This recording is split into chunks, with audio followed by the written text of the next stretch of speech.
Okay, I'm going to be talking about some of the Algebra 1 first 9 weeks practice 2, just kind of highlight some things. The first problem, find the value of f of x equals negative 3x squared when x equals 1, 2, 3, 4, and 5. Again, the new thing this week is function notation, but again, we're just putting in the 1 for the x's. I don't have to do anything to the f of 1, it's just like putting y equals. I still have to work out the 1 squared, which is 1 times 1 is 1, times negative 3 is negative 3, and so forth. So just make sure you put the f of 1 through f of 5 there and work out the operations. On C and D, it's the same thing as A and B, except for I only ask you to find one value, so I'm only putting in 4. I'm not putting in 1, 2, 3, 4, 5. And on D, I'm only putting in 5. So it's just kind of simplifying the process. I've got you used to doing more than one now. I'm just checking to make sure you still understand that concept by doing just 1 point. 2, again, we're pretty good shape on this problem overall. Just make sure, again, when you're looking for a function, you just look at the domain. So none of the numbers in the domain repeat, so it is a function. I don't care about the range. The range can all be the exact same number.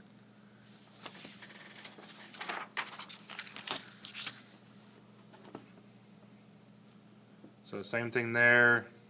It's not a function because the negative 4 repeats. Be sure to check your graph, make sure that's okay. On number 3, again, we're distributing and combine. A lot of you are distributing correctly, and then you're getting confused and you're trying to solve it. It's not an equation. There's no equal sign anywhere.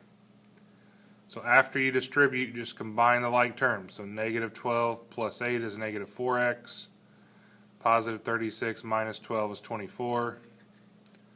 Again, you got to watch out for a couple common mistakes, especially on B. The first one being, if this is a negative 3 and this is a negative 4, negative times a negative makes that a positive 12. So check that on your paper. Make sure you had a positive 12 if you tried this one. Because my guess is if you missed it, that's probably where you messed up. Similar to on C, again, it's just like a negative 1 here. So negative times a positive is a negative. Negative times a positive is a negative. So just be aware of those situations that occur.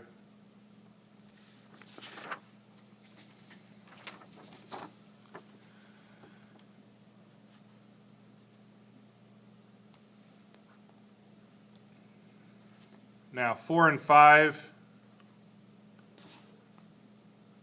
again, are pretty similar to 3. It's just we're taking and putting the imaginary 1 in front of the parentheses because we're adding them together or subtracting them. So distribute the 1 and then combine like terms. Like I said, just like number 3. Just got to be careful though. There's 36x and negative 21 aren't like terms because they both don't have an x. So number 5, again, we're subtracting polynomials, but we're still distributing a negative 1. Again, watch out for being a negative times a negative is a positive 3. So again, check that and make sure you had a positive 3 there. Okay, now number 6, we kind of started to add a few more letters in there. But again, the whole process of number 6 stays the same.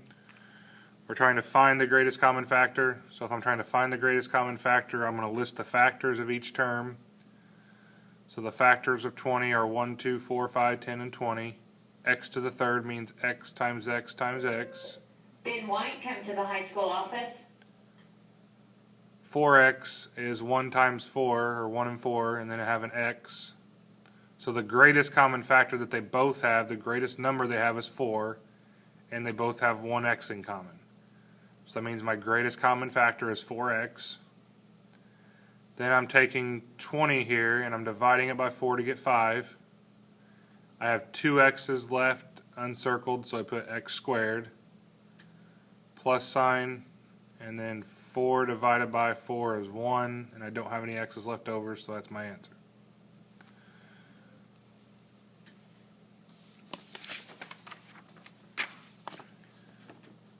Number 7, simplifying square roots. Again, make sure you look for the biggest perfect square.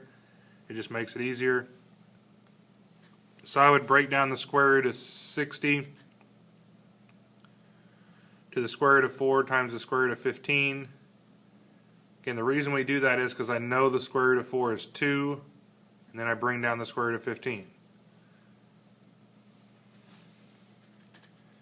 8 and 9, most of you are okay on that, but just two-step equations. Just make sure you get rid of the addition or subtraction first, and then divide. Just be careful with your signs.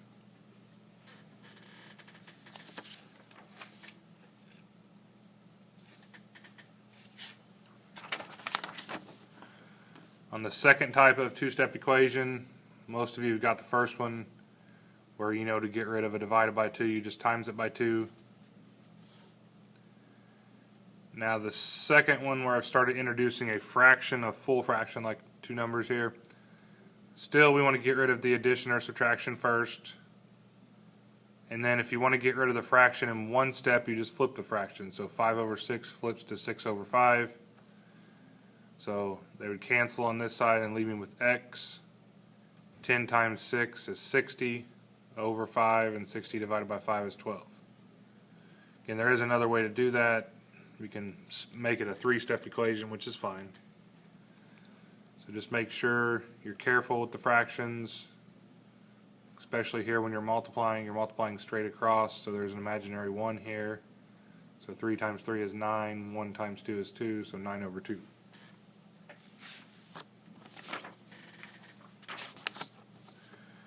Okay, proportions.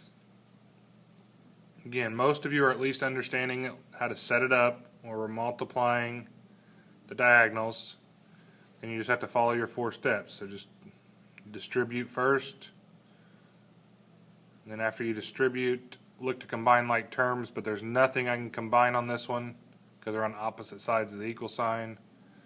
So get the variable on one side by picking on the smaller variable, and then you're down to a two-step equation. So we add 18, divide by 5, get x equals 6. Again, it's okay to have fractions as your answer. You can have them top heavy. Just make sure they're reduced. Multi-step equations. Again, some of you are finally starting to solve these a little bit, or getting closer.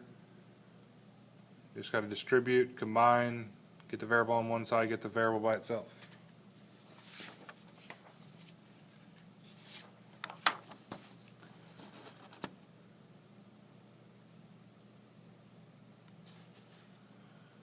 Again, 12 is more multi-step equations, so check your work on those, see how far you got, see if you can figure out if you made a mistake.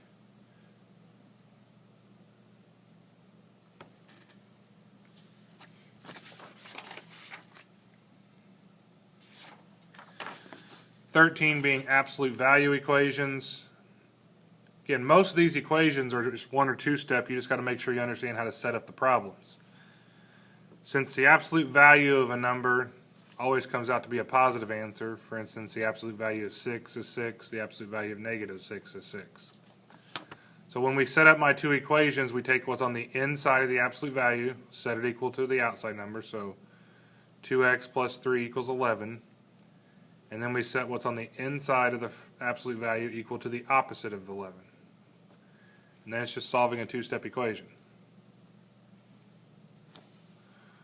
14, classifying numbers. Again, natural numbers, remember, are 1, 2, 3, 4, 5, 6, 7, and so on. Whole numbers are 0, 1, 2, 3, 4, 5, and so on. Integers are like negative 3, negative 2, negative 1, 0, 1, 2, and 3. Rational numbers, any number that can be written as a fraction of integers. Irrational are numbers that can't be written as a fraction of integers. So negative 5, it's an integer, it's a rational number, and 4/5 is just a rational number.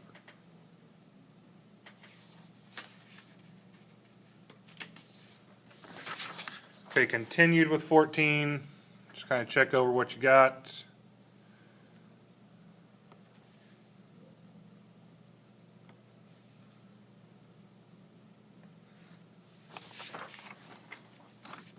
(15) Finding the slope using the slope formula. Again, if you take your time and label x1, y1, x2, y2, Write out the formula, putting parentheses where the y2, y1, x2, x1 is.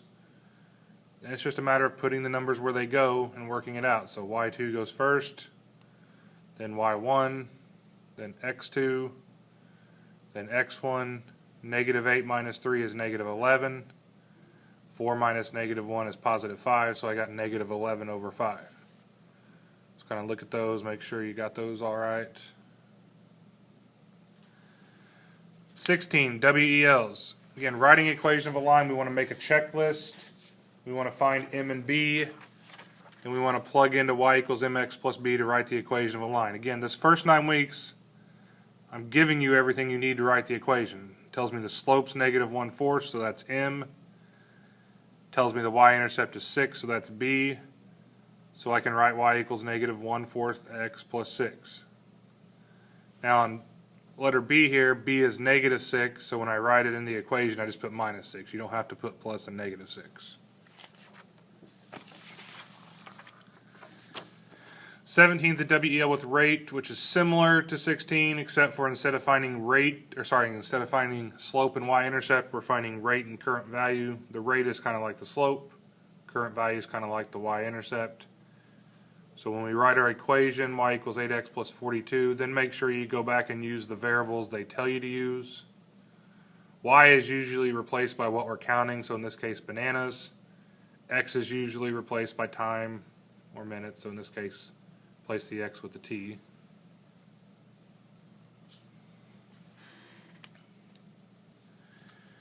We're multiplying a monomial times a trinomial. Again, the key thing here is we want to multiply the multiply the coefficients, add the exponents. So 1 times 1 is 1. Again, this is b to the first and b to the second. 1 plus 2 is 3. Then again, we got 1 times negative 8 is negative 8. B to the first and b to the first is b to the second when we multiply them. And then I got b times 5 is just 5b.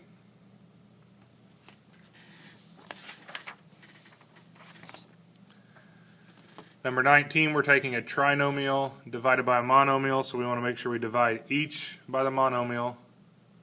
And we're going to divide the coefficients and cancel the exponents. So if I divide, 12 divided by 2 is 6. And then I can cancel out one of the exponents. So I cancel this out, and then I cancel out one up here, so it becomes x to the 4th. Plus 24 divided by 2 is 12. Again, I cancel 1x, so it becomes x squared. And then 8 divided by 2 is 4. And then since these are both just x, they completely drop off. And on number 20, multiplying binomials using the Punnett square. Couple notes here. Make sure if it's a minus in the middle of the two numbers, you put a negative 8 on the outside of the box. And then make sure after you fill in the box, you write your squared term first, combine the diagonal, and then write your last term.